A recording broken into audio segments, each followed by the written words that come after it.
In the beginning, she gave me of the tree, and I did eat. No, Odysseus, let him rack his brains with you and the other captives. I How to fight guilty. Impossible. Trust me. No one to weep for me, my friends. No wedding song. Ama verumque cano, Troiae qui primus laboris Italiam Dante ha fatto il pieno e per gli altri è rimasto ben poco, which means that Dante filled up. I was the more deceived. Confess that you were very bad to hurt my feelings. Cried Candide, I'm through. Enough. Who are you then? Part of that force which would do evil evermore, and yet she was eating a maraschino ice at that precise moment. There is no When Gregor Samsa woke up one morning, he found himself changed in his bed into a monstrous dung beetle.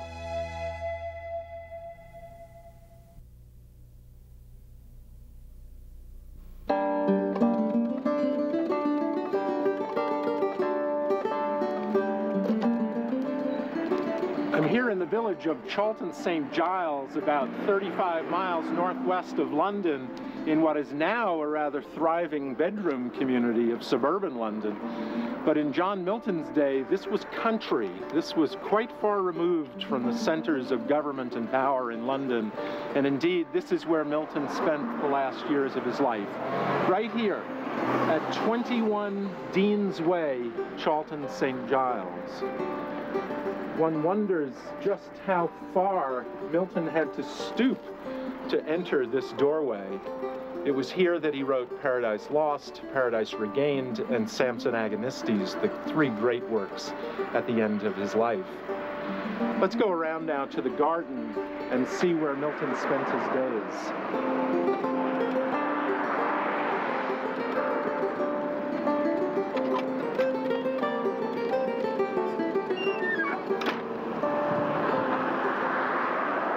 Garden is quite small by modern standards, but one can easily imagine how beautiful it must have been. We're filming here on a very blustery, cold day in December, and the garden is quite dead, but one can imagine its beauty and indeed even its fragrance.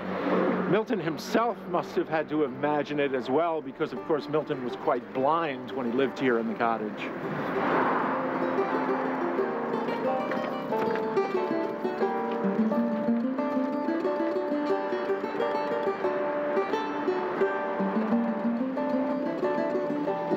From one point of view, Milton's life was a series of paradoxes. Born to a middle-class family in London, his life was centered in the city for most of his life. He was a Puritan who loved church music, loved church architecture, and indeed loved poetry as well. When he went to Christ's College, Cambridge, he was referred to as Lady of Christ because of the delicacy of manner and the fineness of his features and the whiteness of his complexion. And yet this Lady of Christ became Cromwell's, essentially Cromwell's Secretary of State, his Secretary for Latin Tongues, who interpreted the English Revolution to the rest of the continent. Indeed, it fell to Milton to defend the execution of the English king, Charles I. With the restoration in 1660 of Charles II, Milton's life was a harried one. He was pursued by the government. There was even some talk of his being executed. He retired here some 35 miles northwest of London to Chawton St. Giles, where he dedicated himself in his final years to his three great poetic works, Paradise Lost, Paradise Regained, and Samson Agonistes. In defeat, both politically and personally, he was to write the greatest English epic extant, Paradise Lost.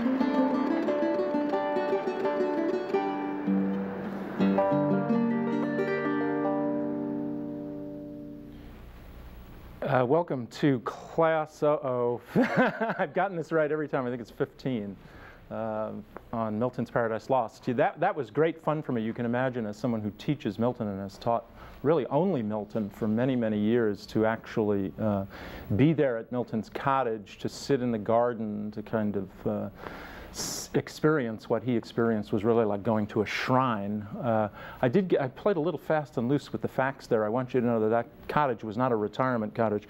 He went there to escape the plague in London, and he did go back to London where he died. He's very much a city guy. But for at least a year and change, he lived in this little cottage, which was out in the country, where he revised Paradise Lost and finished Paradise Lost, made plans for Paradise Regained. And Samson Agonistes, of course, came later. That was really a thrill. Did you see how small the doorway was? And yeah, everything was on quite a small scale. That surprised me quite a bit. Well, here we go. Milton's Paradise Lost. I've made several references to it, I think, haven't I? Like one a week since we've begun. I confess that I've never taught it abridged the way it is abridged in the Mack Anthology, and I think I'm going to find that somewhat challenging. So I hope you'll be patient with me. If I start making references to things you haven't read, you should get up and whack me upside the head or whatever it takes. Well, let's begin with questions or comments or observations. I like you to form the class, so let's start with that. I wanted to tell you that if we hadn't had a grounding in our previous classes, I couldn't have appreciated it anywhere nearly as much as I did. Yes. It was just amazing how it's like we've been given layers to build up and understand from. Otherwise, I'd be in my dictionary and my reference books all the time to be sure I didn't miss the inferences. Yeah, obviously I'm very happy to hear you say that. Milton is part of what was once known as the Great Tradition, and he's a very learned poet. I should tell you that by the time he retired to Horton after finishing his MA at Cambridge, he had read just about everything there was to read. Listen to what I'm saying. Everything there was to read in Latin, Greek, and Hebrew. He had mastered Italian. He was so good at writing Italian sonnets that when he went on a tour of Italy, you know, the kind of grand tour that graduates made in those days, he was feted at various Italian academies as being one of the great poets. They couldn't understand how this Englishman, speaking this barbarous tongue, could be so accomplished as Milton was in Italian. He had read almost everything there was to read in Italian as well. He was an extraordinary learned poet. This is revealed, isn't it, in Paradise Lost? I mean, frequently you find as a first reader, you find your eyes going to the bottom of the page, probably more often than you like. The Mack edition kind of keeps that to a minimum. In other commentaries, you get a little bit of text and a lot of footnotes, which is really annoying. But good for you. His frame of reference, obviously, is the classical world, the Hebraic world, and the Christian world. Whereas before, in Dante, we talked about the syncretism, Dante's ability to bring together the two strains of the classical and the Christian. Now we have Milton bringing together the classical, the Christian, and the Hebraic, and he tells you he's going to do it right away in the beginning of the poem. And it's quite a learned poem. He sought fit audience, though few, in his own language. This was not a bestseller. This was not for everyone, obviously. You had to bring a lot of learning with you to the poem, and the more learning you brought with you to the poem, the more the poem gave you back. So good observation, I agree with you. Barbara. I was wondering if we could consider this God, our God, really a fair or just God. Just, he forgives the angels for things they do when they let the serpent sneak in, little things, and yet he throws Adam and Eve out when they do wrong. And he has the power to see the future, and yet he never tries to change it. And well, I just wondered. That's right. If you had read Book 3, you would meet God as a character. And God as a character is one of the most controversial inventions of Milton. Some argue that he really made a terrible mistake, as anyone makes a terrible mistake in inventing God as a character. Because as soon as you invent God as a character, he must say something. And you and I both know that as soon as he says something, he's going to say something self-limiting or stupid or offensive or whatever. And Milton's God is no exception. He's a very legalistic deity. He's a very harsh deity, yes. He's even, as you meet him in Book 3, a frighteningly egotistical deity. I found that Milton took a lot of liberties with the devil's character also, as well as God's. I think he is very, well, from what I've formed my opinion of God, from the Bible in Genesis, it seems that he went way out of the material given in the Bible. Oh, well, of course. He uses creativity. Oh, of course. He takes, consider what he's done here in this poem, is he's taken Genesis 3, literally just Genesis 3, and invented a 12-book epic around the bare bones events of Genesis 3. So it's no surprise that the 4 main characters of the piece, 5 if you include God/Christ, obviously they're going to be much more fully fleshed out in a 12-book epic than they are in the bare bones of Genesis 3. The interesting question for us, of course, is why he would do that. Why would anyone take the bare bones of Genesis 3 and see something so important in it that they're willing to make a heroic poem around it, to build an English epic around it? Wasn't he trying to outdo Virgil and Dante and the Aeneid? He definitely giving it more when he evokes the muse, he calls it a heavenly muse, to give more of a theological slant. Yeah, no doubt, you're right. He definitely courts comparison. He asked you to compare him to Homer and to Virgil and to even Dante and Tasso and Ariosto and people from the Renaissance. But that's all right, that's all right. But his but he will argue, of course, that his theme is more heroic. That's going to be another interesting question for us, is what is more heroic about this? I was going to mention, England before that had never had an heroic epic poem before. Right? Close, though. There were several close ones. Yeah, there were close ones. There was The Matter of Britain, medieval kinds of romances that evolved. There was, of course, Spenser, who writes The Faerie Queene at the end of the 16th century, which is as close to English epic as you're going to get. People did toy with the form, to be sure, but not like Milton. And of course, since Milton, nobody's touched it. And it was very interesting to note that there was so much criticism at the time of the poem. Oh yeah. Oh, it took a while for them to... oh, definitely. I mean, when the poem first came out, people objected to it on any number of levels, not the least of which was the fact that it didn't rhyme. I mean, quite seriously, yeah. He had to append to the beginning of the 2nd edition. I'll show you a title page. This is a title page of the 2nd edition. I don't know which camera I should show this to, but can you all see this? Maybe over here. This is the title page of the 2nd edition. There we go. He's not as ugly as some of the engravings made him out to be. There are some that had him look like a hideous old man. But he appended to it a rather large poem by Andrew Marvell. You all know that name, To His Coy Mistress, you know, all that sort of stuff. Rather long poem. It's a page and a half in the text, in which Marvell, over here, you can just see the size of the poem. It's quite large and extends into another page, where Marvell defends the fact that it's not rhyming. Milton, in a note to the reader, I should, let me just read you the first line. This is his note to the reader. The verse, the measure is English heroic verse without rhyme. Milton is an in-your-face kind of guy, I should tell you. He's a very confrontational, argumentative kind of guy. So the first line is like a challenge, isn't it? The measure is English heroic verse without rhyme, as that of Homer in Greek and of Virgil in Latin, rhyme being no necessary adjunct or true ornament of poem or good verse, in longer works especially, but the invention of a barbarous age to set off wretched matter and lame meter. I'll stop, but essentially he says the only reason people rhyme is because of custom, and custom is not one of Milton's favorite things. He spent a lifetime fighting custom.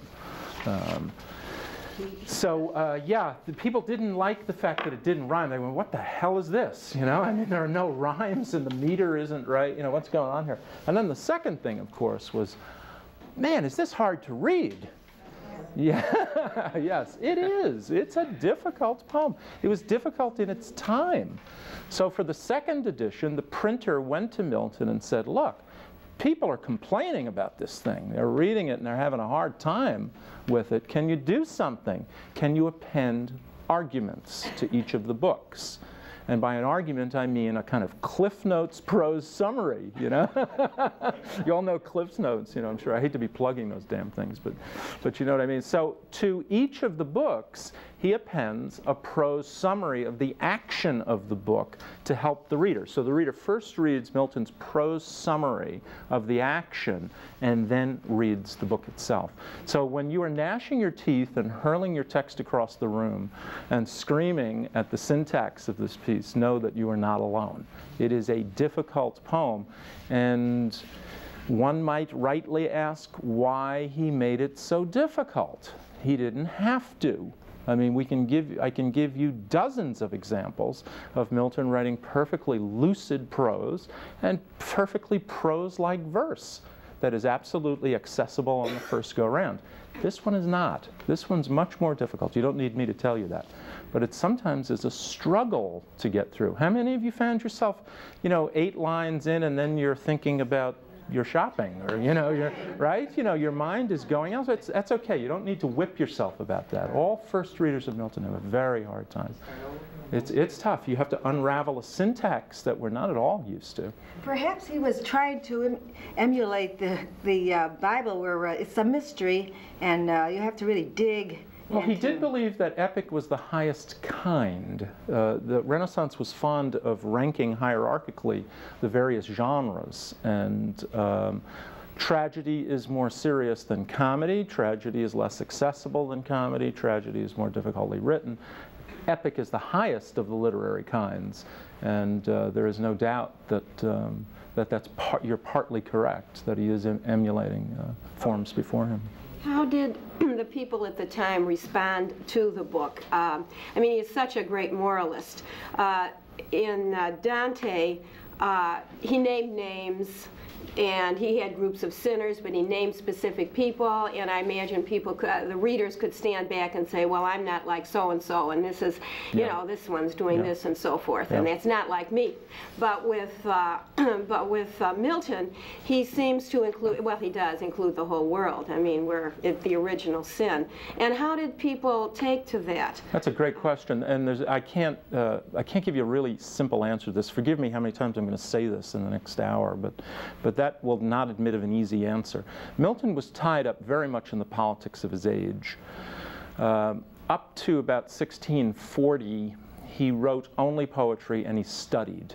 He was an odd little boy. His father talks about, his father was a scrivener, a middle class, I don't know what's the equivalent today, lent money, he did copying, you know, there were all sorts of small tasks like that. His mother was from a merchant tailor's family, so she dressed the boy in very fine clothes. We have a portrait of Milton at 10 where he's dressed up in a doublet with a big lace collar and gold thread, and it's really quite remarkable. This is a Puritan family, and that is really quite remarkable. It reveals the mother's background as a tailor's daughter. He's got his head practically shaved, too, which is a remarkable thing for the age. And it's white complexion with these red cheeks, these rosy red cheeks. As I mentioned in the introduction, he later became known as Lady of Christ's. Not because he was gay, all right, please, he was not, but because of his complexion. He had a woman's-like complexion, and he stayed indoors all the time. So he never got any color to his skin. He was a studious kind of kid. We're told he would stay up till 2 or 3 o'clock in the morning, even as a small child, reading by candlelight, which may account for the eye trouble he had later in life. He strained his eyes severely as a child. He went to St. Paul's School. I don't want to give you a whole biography, but he went to St. Paul's School, which was a famous school in London, as you know. He was a pigeon of Paul's. That is, he was a day student and would come home at night. His father got him tutors, tutored him in music. His father was an amateur musician of considerable note in London, very well-known musician, and tutored him in languages, and the boy showed a scholarly bent. Went off to Cambridge, took a BA, then proceeded to take an MA in 1632, and the next step was supposed to be holy orders. The next logical step after taking your advanced degree was to enter the clergy, but Milton could not do that. as a matter of conscience. So he asked his father to please support him for several years while he retired to his father's farm to read. As if he hadn't, you know, and his father did. This most indulgent of fathers, yeah, right. Was his mom dead by then? No, not yet. The opening remarks here before the poem, they talk a lot about the indulgence of his father, and he encouraged his reading, he encouraged all of these scholarly things, but it doesn't say a thing about his mother. The only thing that comes down to us about the mother is that she was apparently a remarkably kind and generous woman, and that she wore spectacles.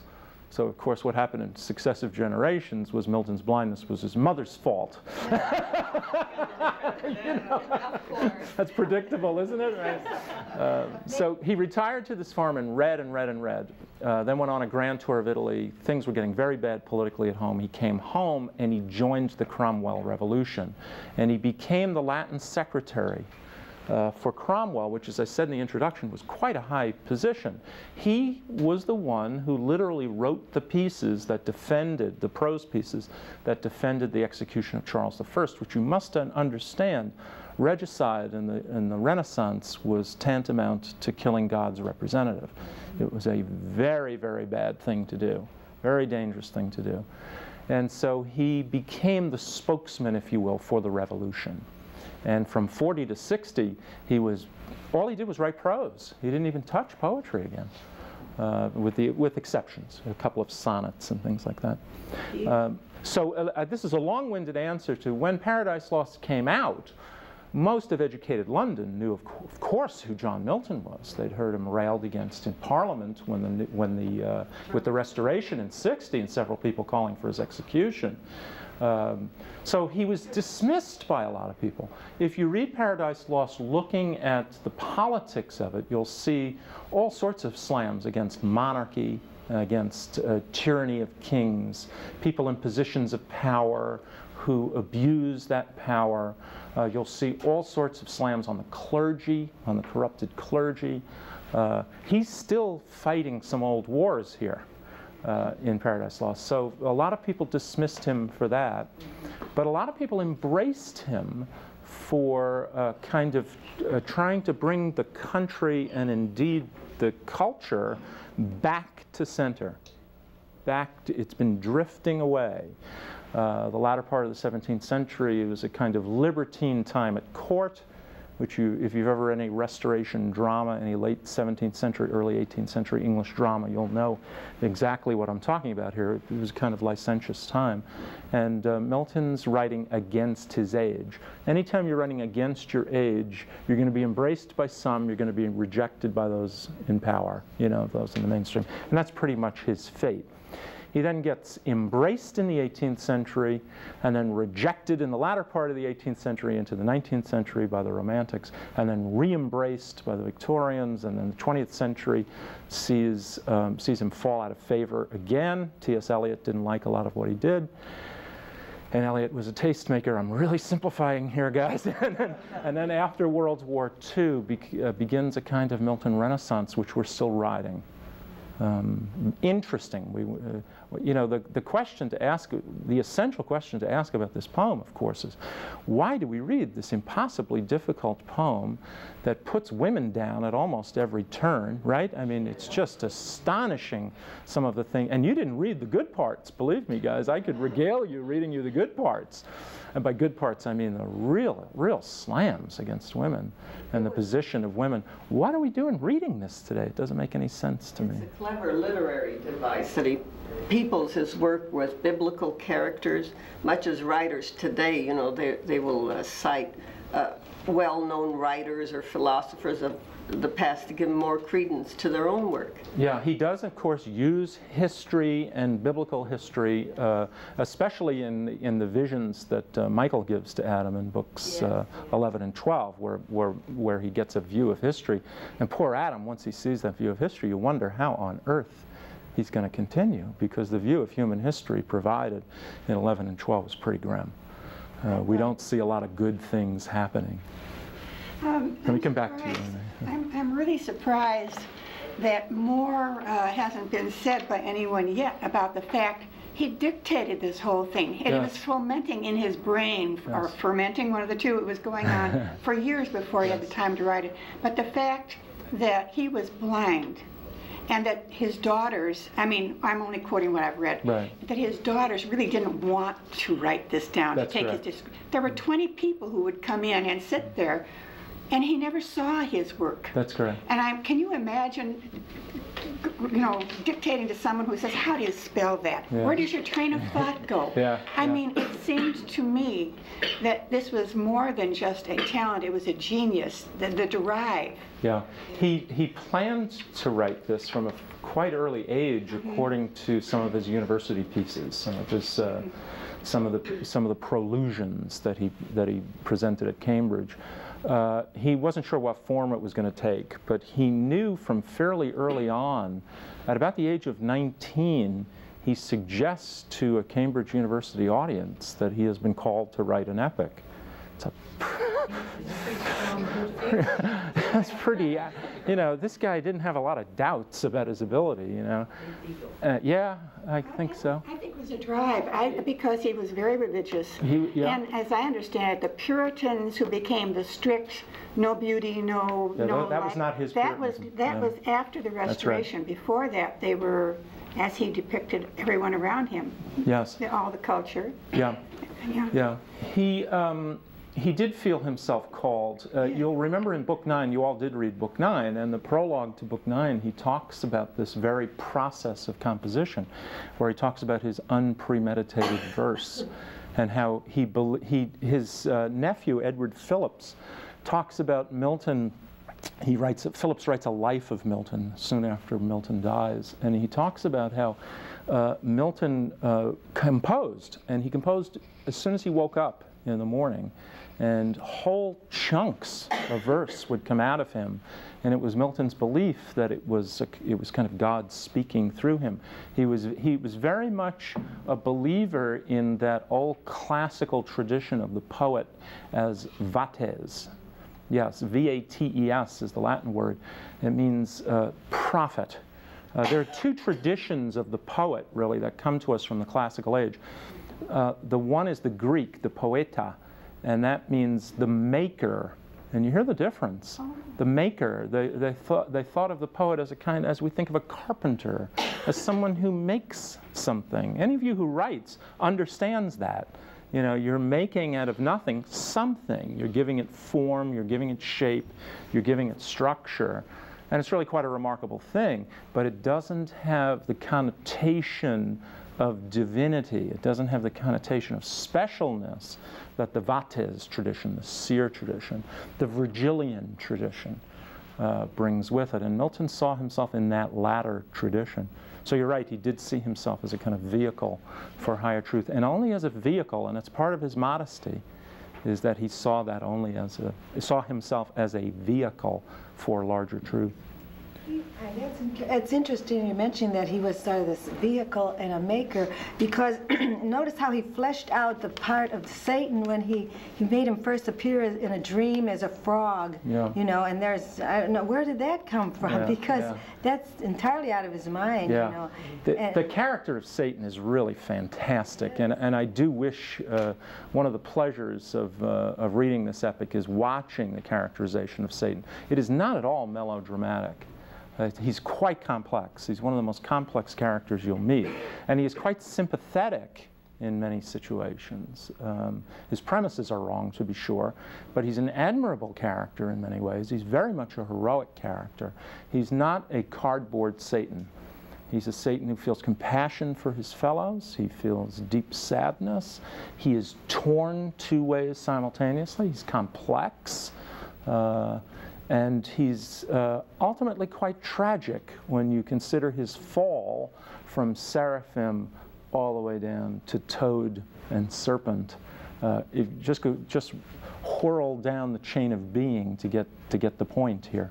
As Satan goes down and down and down and down. But he's a deceiver, and he takes on all those characteristics. He can be compassionate, and he'd play any part for the fall. But he's legitimately compassionate. He's not merely, definitely. He's not merely, if you see him in the burning lake, if you read Book 2, or the end of Book 1 even, you'll see that Satan really is a compassionate character. He does feel for his fellows. He realizes that he's responsible for their situation, and he feels the guilt for that quite enormously. I'm surprised that Milton would take that sympathy, the part of sympathy. Oh yeah. Well, he makes him a complex character. Otherwise, there's no conflict. Otherwise, it's a melodrama, not an epic. And then what about Eve? Now, he really fleshes that out quite a bit, because now she has this great big monologue about seducing Adam and enticing him to take some of the apple. It isn't so bad. We're going to talk about that in the second hour. Oh yeah, yeah. Eve's a fascinating character. I'm going to go this way just for. Yeah, that was the first thing I noticed too. From my sides, as I was reading the character of Satan. Yeah. I just felt so bad for him. Really? Because he was once chief lieutenant. Oh yeah. In heaven, and then as I read some of the things that he went through and some of the things he was feeling, I couldn't help but feel sorry for him, and I was just amazed that I could feel this much sympathy for the devil. Yes, well, you're supposed to. See, that's one of the ways, if I can really get you into this poem, that's one of the ways the poem sucks you in, is that you do indeed find yourself listening to Satan's speeches and going, yeah, look at Satan's talk about knowledge. Don't you buy that? I do. I do. I go, you're right. You're right. You know, Satan, you're right. You know, and the poem sucks me right in. And here I am agreeing with Satan and agreeing with Eve when she makes her choice, and then agreeing with Adam when he makes his choice. And of course, that's who we side with. And of course, that's why he writes the poem. It's the human nature to do exactly that. Yeah, he captures the nature of us quite well, it seems to me. The thing it's a good that observation. I was hoping that we would reach this point, because I read intently. I enjoyed. I was thoroughly enraptured with it. I didn't have any problem because I was reading out loud, and to me, it had a rhyme. It wasn't you're looking for the rhyme at the end of the line. It was internal. But very early on in book 1, and I'm not a good reader, but if you'll bear with me. So stretched out, huge and lengthy, arch-fiend laid, chained on the burning lake, nor ever thus had risen or heaved his head, that the will and high permission of all ruling heaven left him at large to his own dark designs, that with reiterated crime he might heap on himself damnation, while he sought evil to others, and enraged might see how all his malice served to bring forth infinite goodness, grace and mercy shown on man by him seduced. Right. I mean, the justification was at the beginning. That's the reason for the whole action. That's correct. And he didn't hide it by making you think of it yourself. He wrote it, and he wrote it so beautifully. Yeah, that's correct. Because you saw him in his torment, and knowing what was going to happen would be good in spite of himself. Yeah. That's how he creates the dramatic irony in the poem. You know, as you read the poem, of the concept of the felix culpa. You saw that in your introduction, the fortunate fall, that from this fall will come the Christ figure. And the Christ figure brings with it, of course, brings with him all of the blessings of Christianity and an afterlife. Satan does not see his part in the larger drama. Satan, I like to think of Satan as trapped within the prisons of his own ego. And I think that's on one level, that's how we can read it as moderns, quite intelligently. Because here's a guy who literally, wherever he goes, brings hell with him. And that's his punishment. Satan is condemned to be himself for eternity. And so when he sees paradise, remember in book 9, when he sees Adam and Eve, what are the first words out of his mouth? Oh, hell, he says as he looks at them. When he sees Adam and Eve kissing, what does he feel? Jealousy, lust, rage, anger. You with me? He has no ability to break free of the prison that his own ego has surrounded him with. The interesting question in the epic is what's going to happen to Adam and Eve? Because in terms of the epic, the Christ figure is only possible if Adam and Eve reconcile. You with me?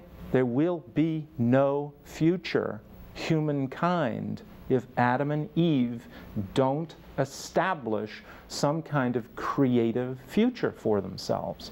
And you don't need me to tell you that right after the fall, it ain't looking too good, is it?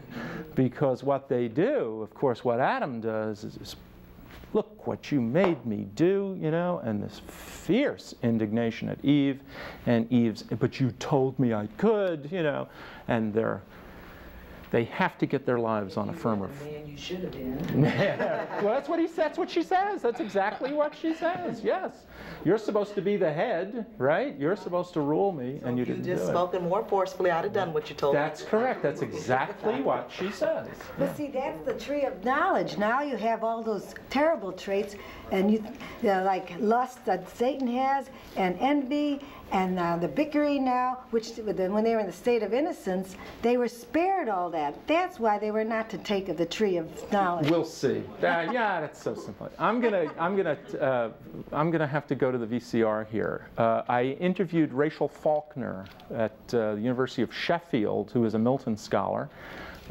Just an absolutely charming and intelligent woman, and she talks to us about, she's laughing here, but she talks to us about Milton's Paradise Lost. I've heard Paradise Lost described or dismissed by many people as a monument to dead ideas. Yeah, a response to that? Outrage, I guess. Dead ideas. Well, I suppose the idea that we are, in a way, saddled with this original sin, which happened a very long time ago. The ideas embedded in Paradise Lost that woman is made for man who is made in the image of God. All of these things are part of Milton's inherited story. So I suppose after the initial outrage, I can kind of understand it. But that's the story that he takes, and then the poem transforms that. I mean, this idea of a fall that happens in the distant past, that's certainly true, and it's certainly an important aspect of Paradise Lost, to take us to the mists of time. But it's also recreating the fall in terms that matter to us. For Milton's time, it means the fall happened 7 years ago when you chose to take a king again. Why did it happen? How can we recover from that? But he's rewritten this poem in terms that we're reliving that potential to fall or potential to recover all the time. So I wouldn't say that it's fair just to see it as a biblical kind of crusty old poem. No. Okay. Let's talk about some of the ideas that you just mentioned. Let's talk about Eve, who's a controversial figure for modern students. And we must talk about he for God, she for God in him, which causes a groan, I think, from most contemporary student audiences. Yeah. Let's comment on Eve. Okay, what do you do if you're a woman coming to read Paradise Lost today? You can leave the poem alone, certainly, but you miss a great deal. I'm not going to go to the other extreme and say that Milton is a feminist poet. This isn't Mary Wollstonecraft. This isn't vindication of the rights of women. He did write those lines, he for God only, she for God in him, and a lot of other even more objectionable lines than that. But I think that, again, that's part of the story that he inherited, and it's extraordinary how much he changed that story to make Eve into, first of all, the central character of the poem. This is an epic. An epic is almost exclusively a male tradition of poetry. It's about battles, it's about founding nations, dynasties. And Milton rewrites the idea of epic by putting a woman in the center of the action. Maybe it's my prejudice, but I tend to see the fall of Eve as the central moment, and the recovery mediated through Eve rather than through Adam as the other central moment in the poem. So he's gone to extraordinary lengths to give her an appropriate place. I'm not sure whether it's from feminist instincts. I think that he has to create a new Eve, an Eve who's, in a way, worthy not to fall, in order to justify God. Because if he does create an Eve who's going to fall anyway, then in a way you can blame God for making her like that. But if you create an Eve who has the dignity, the independence, the rational power to either fall or not fall, then God is exonerated.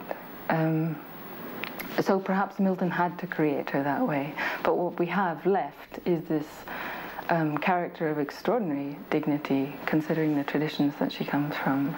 And the character who's responsible, too, for the reconciliation. It is her between herself and Adam after the fall. Yeah. That's a note that's frequently lost to students, that it is Eve who makes possible the Christ figure by refusing to wrap herself in anger at Adam. I think that you phrased that really well, wrap himself up in anger, which is really what he's done. I mean, he's covered himself up in a cloak of his words. Out of my sight, thou serpent, he addresses her. And that's when she starts, forsake me not thus, Adam, which is an extraordinary turnaround. I mean, it's the parallel moment when Satan is at the gate of paradise, about to damn himself, nay, cursed be thou, and it turns to a self-damnation and then a spiral downwards. So if Eve is able to change around the action of the poem at that moment, then she's reversing the whole pattern of history for us. I think you can see the theological explanation for that after the fact. In Book 11, prevenient grace descending softened the stony of their hearts and made regenerate flesh grow there instead. So that's the theological explanation afterwards. Ironically, it says it came before. But dramatically, you read Book 10 as an Eviad, as Eve's turnaround. And dramatically, she acts out what the Son does on a theological level. Epics are always built on a kind of central heroic action. What is the central heroic action in Paradise Lost? Well, that's the problem. Yeah. It's a real problem. I mean, it's supposed to be. Yes, certainly epics like the Fall of Troy, like Aeneas coming to Rome, it's a central event. In a way, that's how you define epic. Paradise Lost should be about the loss of paradise through the action of Adam and Eve, through man, that is, the disobedience of man. But when you try to work your way through the poem and locate where the fall actually takes place, it becomes extremely difficult. I mean, where is the fall? Is it Adam's fall because he's the head of the human race? Or is it Eve's fall, which is really the fall of man, because afterwards it seems more inevitable that both of them will fall? Or is it before that when she's tempted by Satan? Or is it before that when Satan is thrown out of heaven? And if it's that, then how do you explain that first fall? How is sin ever even conceived of? So it is an epic, strangely without any central event, without any rock on which you can stand. That sort of lack of center, I think, becomes very important in reading the poem, in the way that it, in fact, makes a part of our own lives. Because the fall is something that can happen anytime. It's happening to us as we read the poem. And we're also looking for ways of recovering from it. Isn't she? Yeah. Yeah, that was a cold and nasty day at the University of Sheffield, and I don't know, you probably couldn't tell from that clip, but we really enjoyed talking to one another, and it could have gone on for hours, I think, if our director and producer weren't mean-spirited and stopped us and kept us on track.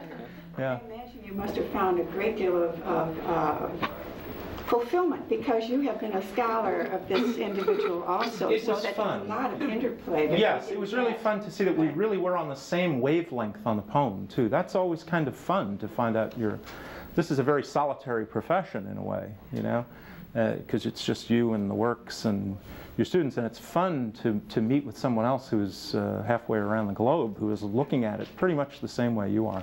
I enjoyed it enormously. Yeah. Well, the original fall was Satan falling, and it had to happen, because if God is omnipotent, all-knowing, then Satan had to fall, and man had to follow. Book 3, I'm going to stop you. Book 3 makes it clear, out of God's own mouth, saying essentially, do not confuse foreknowledge with predestination. He makes a big distinction. Simply because I knew it was going to happen doesn't mean I made it happen. Who says this? God does, as a character in Book 3. He's very careful in Book 3, Milton is, to have God distance himself from the notion that this had to be. If Adam and Eve are puppets, and if Satan is a puppet, and God is pulling the strings, then obviously this becomes a completely different epic from the one that Milton intended. I've heard that say about that. But this notion of free will, free will is really an important element in this epic. And indeed, had we time, we would talk about the very concept of freedom in this epic. It is very, very important. I don't know if I'm talking about free will necessarily. I think it's God's plan. Well, I guess that's destination again. Yeah. But why was Satan invented or allowed to be in the first place, if not that he would be part of man as God is part of man? And man encompasses both of them, and that's his internal Angels struggle. as man are graced with reason. And for that reason to be meaningful in any way, it must be freely expressed. And as God himself says, if they're forced to obey, what kind of obedience is that? That's no longer obedience. It must be chosen. So indeed, the interesting question, let me play with your question.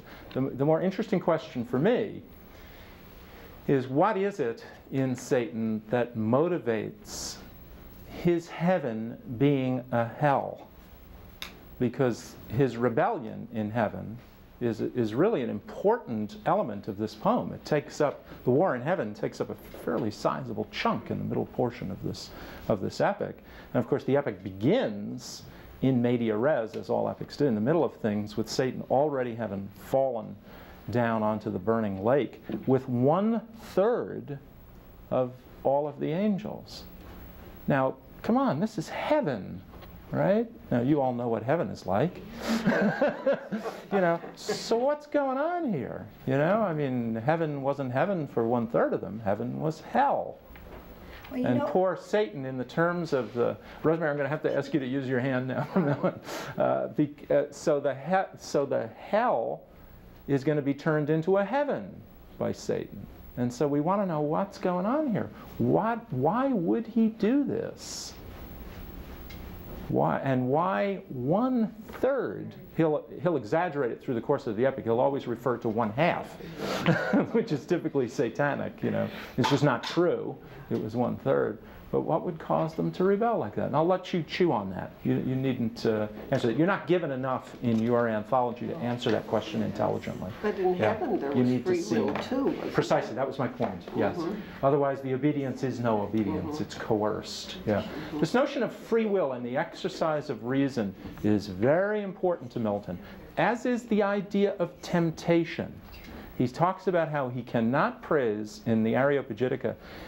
He writes a piece called Areopagitica, which is the most famous defense of freedom of the press and freedom of publication in Western culture. It's still taught in journalism schools, as well as English departments and elsewhere. And he argues that even bad books should be published, even seditious books should be published. Everything should be published. He doesn't tell you that he doesn't want books by Catholics published and things like that. But you know, bad books should be published, and let them fight it out. You know, let them. And he uses a wrestling metaphor. Let them grapple in the marketplace of ideas, and good ideas will always win out over bad ones. And so he's not afraid of bad books. He says, "I cannot praise a fugitive and cloistered virtue, which dares not sally forth to meet its adversary." Great line, isn't it? It's a fabulous line. It's the notion that temptation is utterly important to leading the moral life. You do not withdraw from the world, you go out into the world. And this notion of temptation, God talks about it from his own mouth in Book 3. This notion of temptation obviously is central to this epic. And it is the exercise of reason in the face of temptation that will bring you to reward, that will bring you to grace. And you can see that even in, okay, say Sound of Music. Mother Superior says that to Maria when she wants to flee her situation of having to make important choices in life. She wants to run from that. Well, we all do, don't we? Because they're so difficult sometimes. Yeah, right. Yeah. She says, no, you know, you're not welcome here for that. That's not what this is all about. That's right. And then you see someone like Thomas Merton, right, who led a life of almost infinite variety and questions, always asking the questions, being afraid of none of those or what the answers would say, who ended up in a monastery but still exerted great influence over his time and more so now, too, I think. Yes, if you look for the positive pole in the piece, that, I thought Rachel's comments about Eve as hero are right on target. And that's not, I want you to know, this is not some trendy point of view. Are we clear on this? You know, it's not like, oh boy, let's reinvent the epic and we'll make Eve the hero. There we go. You know, and then somewhere down the line we're going to make Satan the hero or whatever, which has been done, you know. But let's not forget that after the fall, Adam is just vicious in his rebuking of Eve in Book 10. I mean, it is just violent and vicious, as you can see at the end of Book 9 and in the segment of Book 10 that you have. And he is quite prepared to turn his back on Eve. Remember, he talks about, oh, I wish that we could generate our species in a different way. Oh, would that we were all men, remember? You know? It's all that frailty, thy name is woman. You know, there are centuries of anti-feminism behind the character of Eve. And Milton really does reinvent her because she is the one who is most Christ-like after the fall. She is the one who says, forsake me not thus, Adam. And that line is just got the force of a blow. At the moment of greatest rejection, when he's filled with hurt and with anger and with hate because of what she did, right? It's all her fault. She says, forsake me not thus, Adam. She doesn't answer the anger with anger. She doesn't answer the wounded ego with wounded ego. She answers all of that vitriol with love, and with the primacy of love. And it is that love that is going to make for the creative future. And it is that which allows them, soon afterwards, to become aware of the fact that they have nobody else to blame but themselves. It is soon after that that Adam says, well, let's give up all this blaming Satan and blaming God and blaming the tree and blaming, we did it. And that's the first step in their moral regeneration, is the recognition of their fallen state. They take responsibility for the first time for their actions. It's like Dante becoming aware that he's lost in a dark wood. There's an awful lot of darkness that has to be confronted before you're finally aware that you are lost. And indeed, they realize that they are lost, that they have sinned. And it is only then that they can be contrite. It is only then that they can essentially confess their sin. You see the steps toward the moral regeneration. You know, there's first the recognition of sin, then there's the contrition. Maybe the confession comes first, I'm not sure, to tell you the truth. But at least there's a you know, an awareness that, yes, I have sinned, and then there is a confession or a contrition, a feeling of real contrition for what one has done, and then comes the moral regeneration. They are then able to leave paradise with the promise that they will contain within them a paradise happier far, according to the terms of Book 12. Go with me on this? So I really, when Rachel Faulkner talks about Eve as hero, she's not trying to, and she was quite upfront about it. You know, she says, I don't think he was writing from feminist impulses. He wasn't. I mean, Milton is feminist. You got to really stretch it to do that. But he is aware that it was her love that made possible that creative future, not Adam's. Adam learns from Eve in this epic. That's the real turn. Peter? Yeah, but on the other hand, it was his love that created the fall. The total fall. And in contrasting that with the Aeneid and the relationship with Dido, that, you know, he rejected the love of Dido and went on to create a new country, a new world. And Adam, on the other hand, chooses not to do that, so he becomes less heroic. I don't know if he does or not. See, I don't know if he does or not. That's an interesting. I bet you we'll get disagreement in the room. But here. Milton, you know, really had no choice as far as the story matter is concerned, because the storyline was dictated. It's fixed. But if he had had a choice, you know, would he have chosen the route of Virgil? Yeah, he does have choice in terms of motivation. What motivates Adam's sin? And I think you probably will get some interesting disagreements on this.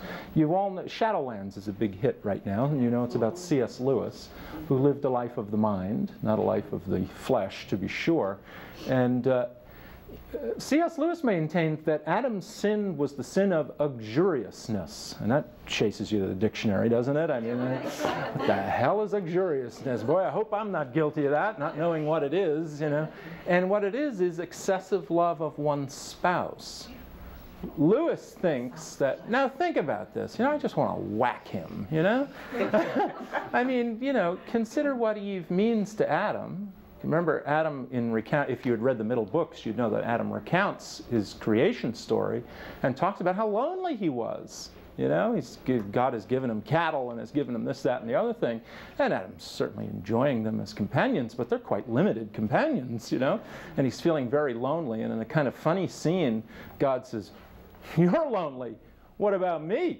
I don't have any equals. I don't even have anybody second to me. And you don't hear me complaining about, you know." Suddenly Adam's talking to Aristotle here, you know, as they debate back and forth. So finally he creates Eve for Adam to overcome that loneliness.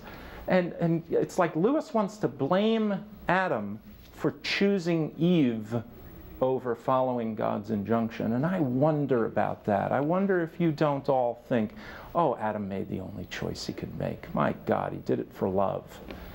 You know, she was going to go down the tubes. He knew it. I mean, unlike Eve, he knew what he was doing. You know, he wasn't tricked. Well, because Eve was kind of tricked. Adam's choice, Adam knows what the consequences of this are going to be, and he walks into it with no blinders on. Yeah. Just listening to the serpent's speech, it was so, I think it would have moved any of us to fight that, take that first bite of the apple. Sure. We all do it. He gave Barbara, think about it. We all do this. We do it in life all the time. Yeah. And then we have to find that paradise after we say I'm sorry. That's where the epic becomes much more interesting, doesn't it? You know, what's interesting here is this metaphor of the fall. I really do struggle with this as a metaphor, because I'll be quite frank with you personally, I don't see it as a fall at all. I see it as a rise. And I wish, into a new kind of an awareness, into a new kind of adulthood, into a new kind of humanity, like all of us, with wandering steps and slow, we make our solitary way. And we are about at the end, so I can't take any more questions on this first hour. We'll be back for a second hour of Paradise Lost next time. Thanks for your attention. Boy, that was fast.